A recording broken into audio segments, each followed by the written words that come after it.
Atchutapuram ప్రమాదంతో YCP TDP మధ్య మాటల యుద్ధం జరుగుతోంది. వైసీపీ పాలనలో 120 ప్రమాదాలు జరిగాయని సీఎం చంద్రబాబు విమర్శించారు. వైసీపీ ప్రభుత్వం కంపెనీల యాజమాన్యాలను లూటీ చేసిందని తప్పుపట్టారు.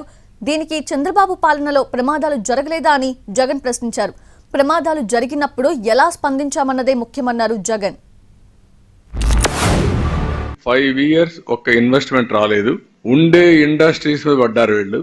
రెండోది ఎక్కడికక్కడ లూట్ చేశారు. మూడోది ఎక్కడికక్కడ సిస్టమ్స్ పనిచేయకుండా పర్సనల్గా వెళ్ళిపోయారు. అందువల్ల డిస్ట్రాయ్ అయిపోయినాయి మొత్తం.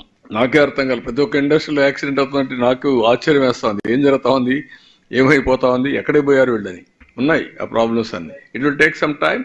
Will streamline, will set right. No question of compromise. Chandrababu Naidu గారు ఇక్కడికి వచ్చినప్పుడు ఆయన ప్రెస్ మీట్ చూసి ఆశ్చర్యపోయా.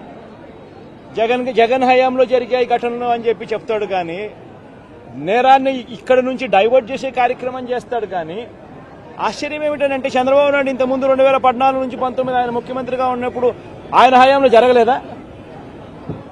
ఈ ఘటనలు ఇటువంటివన్నీ ఎవరి హయాంలో అయినా కూడా జరుగుతాయి. కానీ జరిగినప్పుడు ఒక ప్రభుత్వం ఎలా స్పందిస్తూ ఉంది అన్నది మోస్ట్ ఇంపార్టెంట్ ఆస్పెక్ట్. అంటే సానుభూతి చూపించాలి ప్రజల పట్ల, బాధితుల పట్ల. రెండోది ప్రభుత్వం చేయాల్సింది ఏమిటి అని అంటే రెస్పాన్సిబిలిటీ తీసుకోవాలి. ఈ రెండు కూడా ఆ రోజు వైఎస్ఆర్ కాంగ్రెస్ పార్టీ ప్రభుత్వం చేసింది.